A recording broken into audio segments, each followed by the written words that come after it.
Hey everyone, I welcome to simulation, and we are talking week 2 for our simulation class. I know that you guys are still finishing up your um, your tutorials, so make sure you get those tutorials in today. It will take you probably about 3 hours to work through them. One thing not to forget to do is when you're doing the rehearsal tutorial, you will click through and just do what it tells you to do. It's pretty easy. Then there's a quiz. The quiz at the end is asking you to match which part of the simulation and what steps go with each part of the simulation. Do the easy ones first, the ones that you're like, oh, that's production, that makes sense, right? The couple at the end that you're not sure about, then kind of read through them and spend a little bit more time. You can't go on until you finish that quiz, so it's got to be right.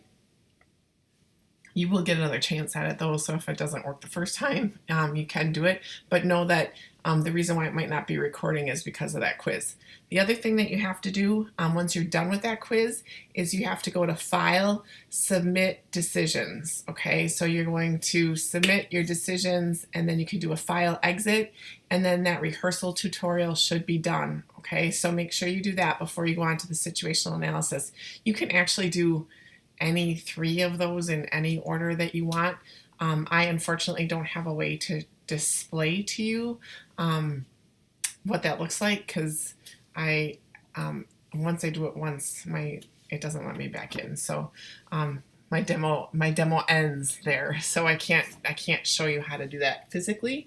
But if you need me to collaborate with you today, I'm going to be around my computer pretty much all day today. I'll be leaving probably between 4 and 6 that window, but otherwise I'll be around the rest of the time. So we can definitely touch base all day today. Even into the evening, because I'll be editing photos, so I'll be around the computer. Just shoot me a message and we'll connect so that I can help you with that. You want every single point you can, so let's get those in today. Okay. Then the next thing that you're going to do once you're done with that, starting tomorrow, and I think you can even start as soon as you're done with your tutorials, is you can start your practice rounds. So to do that, you're going to create a team, and it might say wait for your instructor, but you can go ahead and create a team. As you can see, Shandy already created a team. It's Meowsers. This round, you're still working independently to practice before I put you guys in groups. So that is going to be the first step. So I'm just going to log into Shandy so you can see what it looks like, because I can't, again, do it on my own. So I appreciate that she's already in there. So as you can see, once she created a team, she now has practice round 1 up. Okay, so she can go into practice round 1 and begin submitting her decisions. Okay, so in Blackboard for week 2, learning plan 2. I have a couple of things for you to take a look at. The PowerPoint here for the simulation timeline is there. There's a bunch of weekly webinars that I want you to keep in mind in snapshot of the market, revolving headlines. So that's what you're going to be working on outside of the readings and then the simulation. The simulation, I'm going to flip to the syllabus. For the practice rounds, you need to hit 65 million in sales, create a new product, reach at least a cumulative profit of $1 million, and reach at least 35% contribution margin. So what I'm going to do is I'm going to go into Shandy's. I'll undo this so I don't screw her up. But you're going to launch your web spreadsheet, and then I'll show you what you got here. So it's easier for me now that I can log into your stuff and hopefully not screw anything up. So I will not create one of her products, because once you do that, it doesn't uncreate. So I'm gonna mess with that on hers. But I am gonna show you just a little bit about the decisions and what you can do. So the very first thing that you're gonna do is you're gonna pull up your report. This is your foundation fast track. And you learned about this in the tutorials. And you're always gonna be Team Andrew for the practice round. So that's your team. And this is where you're starting with. So if you look at the guidelines for this, you want to hit 65 million in sales, you have to create a new product, reach a cumulative profit of $1 million, and reach at least 35% contribution margin. Okay, so here you've got a 20% contribution margin to start with. Your cumulative profit is already over $1 million.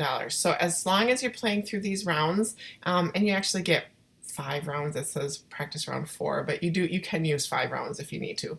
And then your sales needs to be 65 million. So that is where you're going to see this in your first setup. You're also going to go and look at your products. This is where I would see that she created 2 products if she had done it. And you're going to see your competition. Everybody's at the same place right now, so it's really, really hard to tell. You can tell that for low tech, which is your only product, there was 5,000 industry demand, and then next year it's going to grow 10%. So using that logic, the growth would probably be about 50 to what you originally sold, and if you sold 1,200, that would be like 1,250 or 1,260 if you wanted, okay? For total units sold. But I'm also going to look at high tech because I did sell some high tech ones too. I sold 360 of high tech. So 20% of that is an uptick of about 40 total. So I'm going to just kind of take a look at what I sold here. Actually, I'm going to go back here. I sold 1,000, right? 800. Oh, I was looking at total 1,200. So yeah, so 1,200 at 10% would be about 100. So I might add up 300, 1,300 there. But if you want to look here, you're going to have 840. And 840 at 10% is like 84. So you add 84 to that. So it'd be like 932.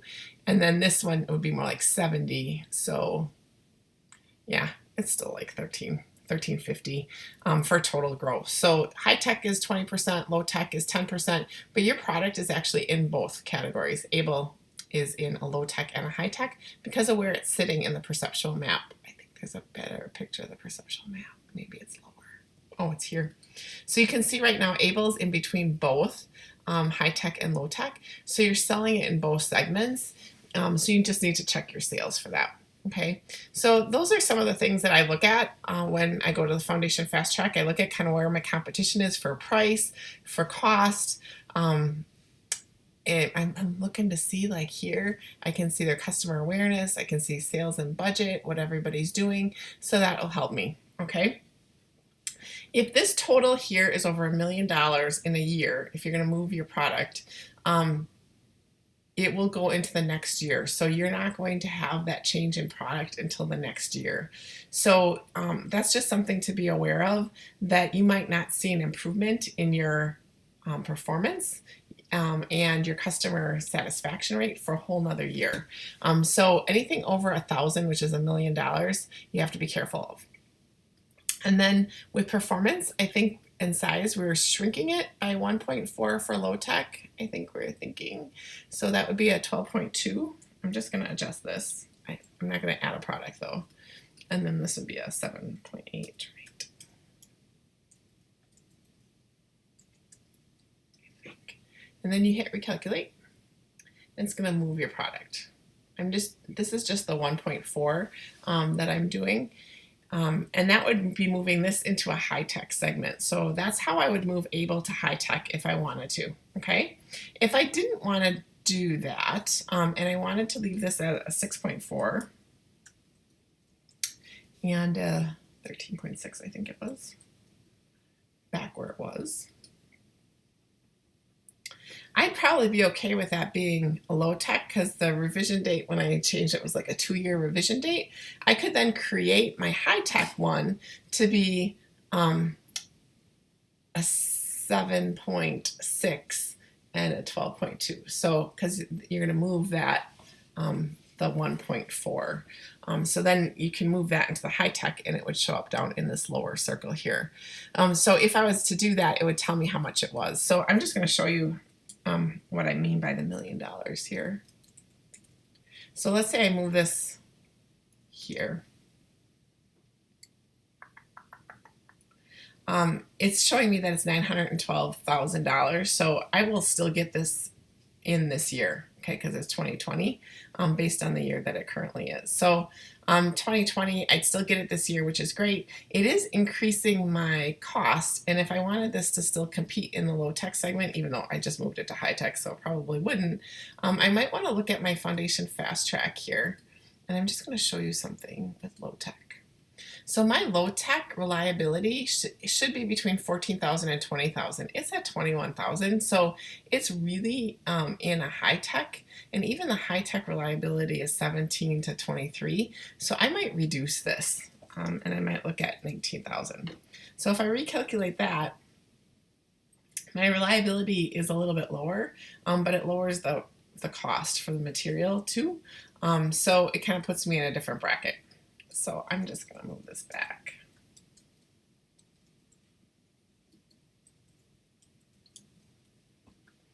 Because what I'd probably do is I'd probably add a new one at that spot. But I'm going to definitely leave this MTBF because look at it, lowers my price and it's not as important from a customer rating. So that's where I think I'm going to stay with that. My next step would be to go to my promo and sales budget.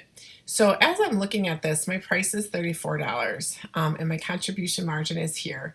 I could see that I sold 1,200 and if I wanted that to be, let's just do the straight up 1,300, 10% increase, that would be my forecast, okay? I have nothing better to go off of.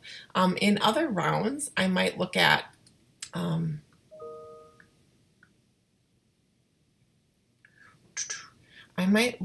my customer satisfaction rating, and if it's higher than the rest, I might bump it up even more.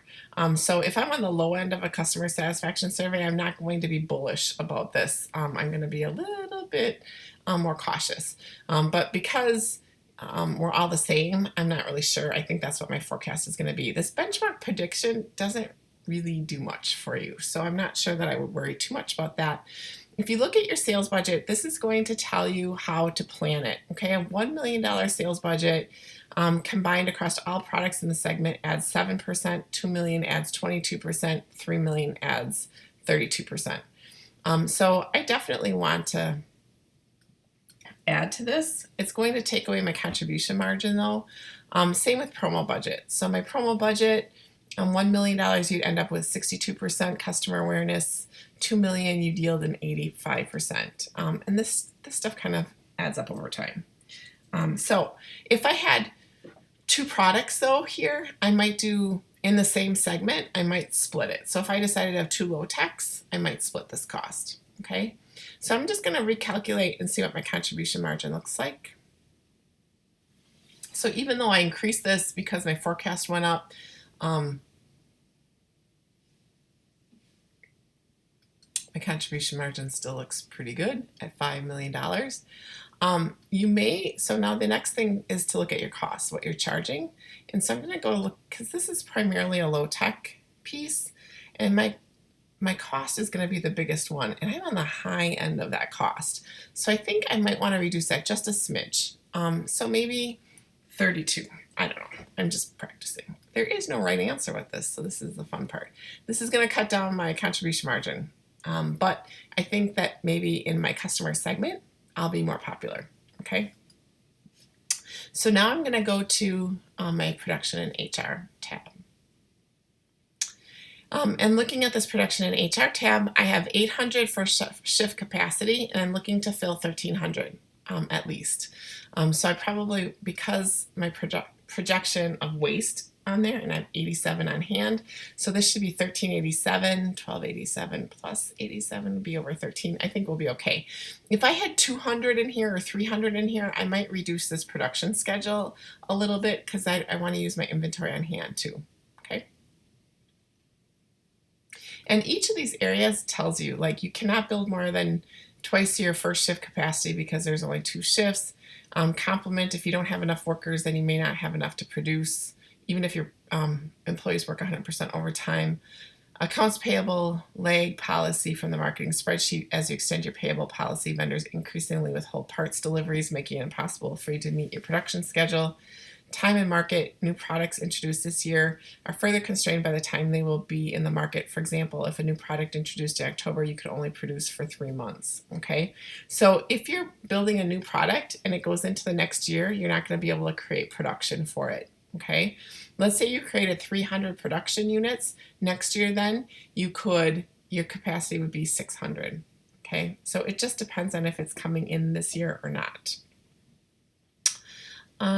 And then your automation rating. For low tech, you're really going to want to make sure that you increase your automation rating as much as possible. For your high tech, it tends to be a little bit more manual, so that can be a little bit lower. I think your max automation rating is 10, I think. So your automation rating will be available the following year when you do that, okay? If you have too much capacity, as an example, you can sell it here. So unlike Capsim, you can actually sell your capacity, and that helps with your budget a little bit as well. If I had a second product here, which all of you should, balance out like your buy-sell capacity and your automation rating, because you don't want to spend too much here and have to take out a short-term loan, okay? So I'm going to leave this. This doesn't even allow you to change it. In the AR leg, I'm just going to leave this as well, accounts payable leg. I had some folks increase, or I think the AR leg, they increased, accounts receivable leg, they increased by 45 days. So they had less cash on hand, but they actually did a little bit better with their folks producing and giving them enough materials. So they did pretty well with it. And then the last round, they put it back to 30 so that they had their cash on hand a little bit quicker. So you'll play around with this a little bit. There is no magic answer. You're just trying to get a feel for it. And every time you make a decision, everything changes. So in this spot, this is where you're going to look to see where you should be ending at 7 million if everything looks correctly. You can take out a maximum of 2480 this year. I'm going to go ahead and issue that, not because I absolutely need it this round, but because I just want to make sure that we don't lose out and have to get an emergency loan. Those are hard to recover from. Okay, so then when I go to my pro formas, this is going to tell me, like, based on everything that I said, how does it look? So how much money do I have? What does my accounts payable look like? How much cash do I have on hand? What does my depreciation look like? So if you're not continually building up your products, this depreciation number does go up a little bit. So updating your products are important as well. Income statement, you can see if there's anything concerning in your income statement. You can look at your contribution margin. Overall, it's a 16.8%.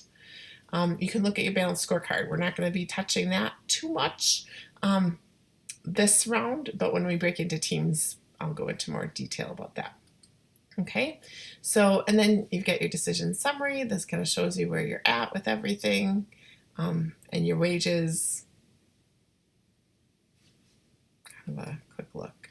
Okay, so I'm just going to look at one more thing before I submit this.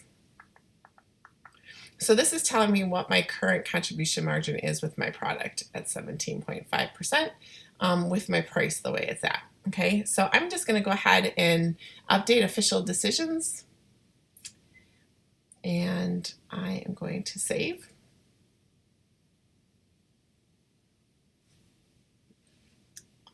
Then I'm going to exit. Okay, so now I can go on to the next round. So I'm going to go on to the next round, and I'm going to advance the game. And then I'm just going to wait a second, and I'm going to pull up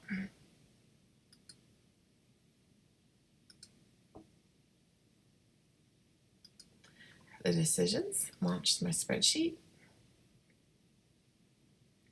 And I'm just going to take a quick look at my foundation fast track so you can see how we did. Oops, still round 0, so I'm going to close it. It takes a second. Okay, so now we're at 20.4, so we increased just a little bit. 10.8% SG&A. My cumulative profit is 3 million, so we lost a little ground there. 43 million. I didn't create a product, which I wish I would have, but I can't on hers. But so you can see now our price for low tech was $32. But you can see that some other people did reduce theirs too, so I think that's helpful. We didn't move our low tech, so that might have caused some issues. Oh, we actually stacked out, so we didn't have enough. So that was part of our issue. That's not a good thing. So we should have made more. So in the next round, I would definitely be moving my product, because the other thing I think we're going to notice is we're at age 4. So you don't want your low tech to be greater than 3 years old. So I'm going to go ahead and change that as well. And I'm going to have to change something with it. So if I was in this position, I would go here, I go to my decisions, and in research design, I would now move this one to be a little bit more recent. And you don't even have to move it far, but now I might move it a whole.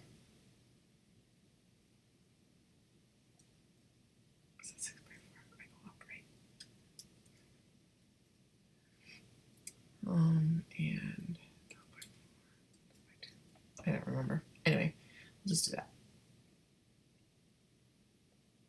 Okay, so now notice though my cost is going up, so my contribution margin won't be quite as great, but I'm definitely going to have to make more than what I did. So in my marketing section, I probably increase this forecast because I stocked out. I think I'm just going to go right up to 1550. I'd be a little bit more predictive of if I pulled up my report, but I didn't. Because I'm getting a little bit closer to this, I'm going to invest here and see if I have enough money to do that. Nope.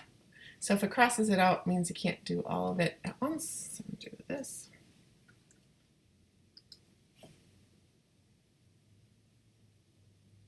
Still no. 4.5. So you can only spend so much. So if I had a second product here, it'd be hard to balance, right? Because that's the most I could spend. So I got that. Make sure that's done.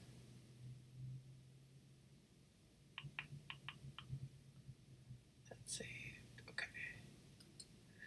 And I'm doing this very quickly, clearly. One thing I want to make sure is that I have some money.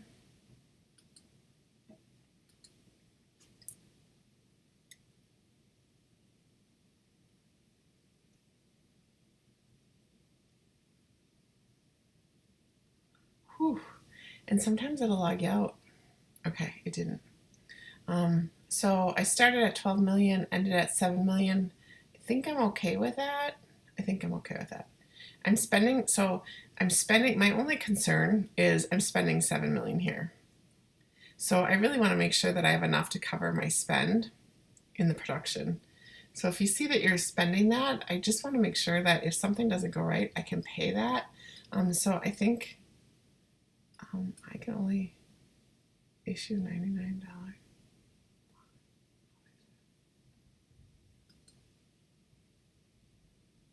That's weird that it's only $99. I've never seen that. It's not going to help me much, is it? I don't know why that's like that, but okay. So I'm going to go ahead and submit these decisions just for the point of doing that.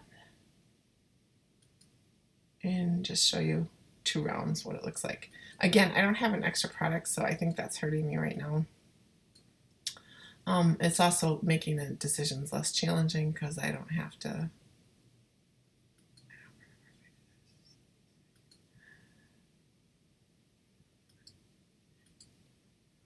Okay. So I am going to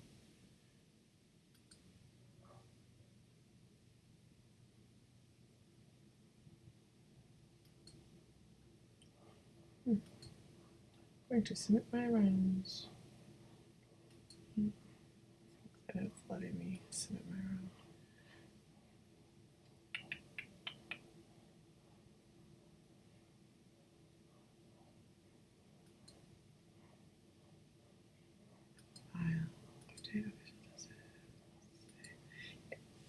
I set it for.